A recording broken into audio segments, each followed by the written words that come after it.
بسم اللہ الرحمن الرحیم۔ لاکھوں درود پاک حضرت محمد صلی اللہ علیہ وآلہ وسلم اور آپ صلی اللہ علیہ وآلہ وسلم کی آل پر۔ السلام علیکم، میرا نام افتخار احمد ہے اور آپ میرا یوٹیوب چینل نالج دیکھیں۔ پاکستان کے پہلے فوجی حکمران ایوب خان کی حکومت کیا مہنگی چینی کی وجہ سے گری؟ اس سلسلے میں کل ایک ویڈیو بنائی تھی، آج اس کا دوسرا حصہ۔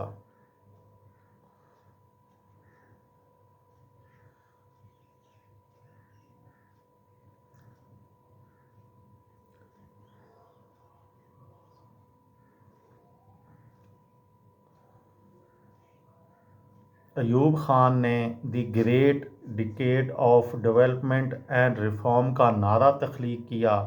یہ نعرہ ایوب انتظامیہ کے کس ذہن رسا کی تخلیق تھا، کوئی بھی اس کی ذمہ داری قبول کرنے پر تیار نہیں۔ ایوب احد کے بعض نقادوں نے ان کے سیکرٹری اطلاعات الطاف گوہر کو اس کا خالق قرار دیا ہے، لیکن وہ بھی اس کا بوجھ اٹھانے سے انکار کرتے ہیں۔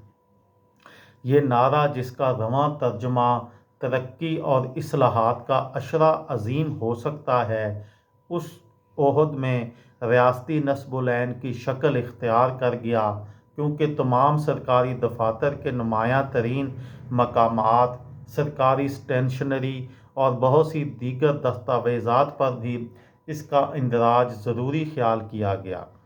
سرکاری ریڈیو اور ٹیلی ویژن پر اس جشن کے اثرات فطری طور پر نمایاں ہونے ہی تھے، لیکن نجی شعبے کی اخبارات کے مندرجات کی نوعیت بھی اس سے مختلف نہ تھی۔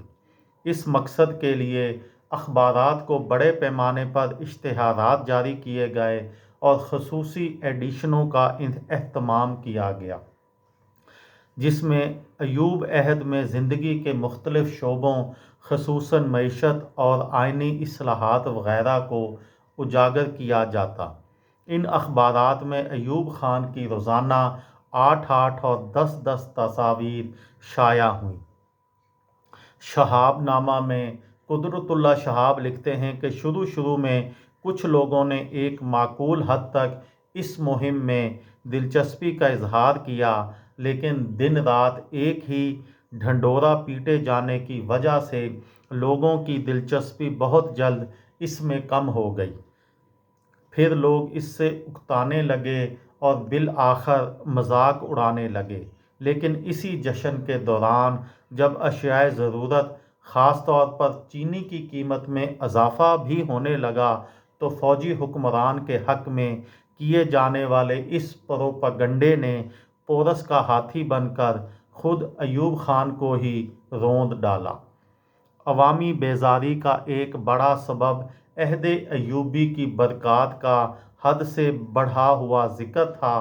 دوسری طرف مہنگائی اور اشیاء ضرورت کی کمیابی نے اس تضاد کو نمایاں کر دیا، جس سے عوامی بے چینی بہت بڑھ گئی۔ یوں عشرہ ترقی و اصلاحات کے مقابل ایک جوابی بیانیہ مرتب ہو گیا۔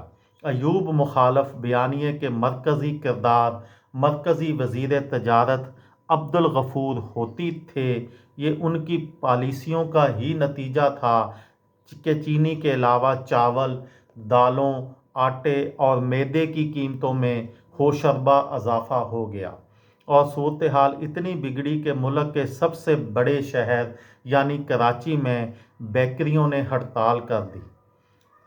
چینی مہنگی ہونے کے علاوہ اتنی نایاب ہو گئی کہ پنجاب میں اس کی راشن بندی کرنی پڑی، جبکہ مشرقی پاکستان کے دارالحکومت ڈھاکہ میں شہر کے مرکزی مقام شہید مینار کے سامنے خستہ حال ہڈیوں کا ایک ڈھانچہ لٹکا دیا گیا، جو ایوب کے عشرہ ترقی کا دن رات مذاق اڑاتا۔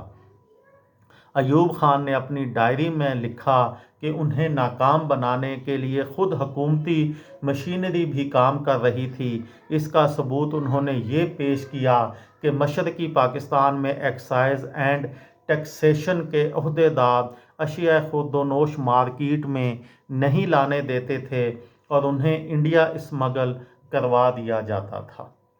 یہ تھی میری آج کی ویڈیو۔ کسی دوست کو، کسی بھائی کو، کسی بہن کو فائدہ ہو تو مجھے دعاؤں میں یاد رکھیے گا۔ دل دل پاکستان، جان جان پاکستان۔ السلام علیکم۔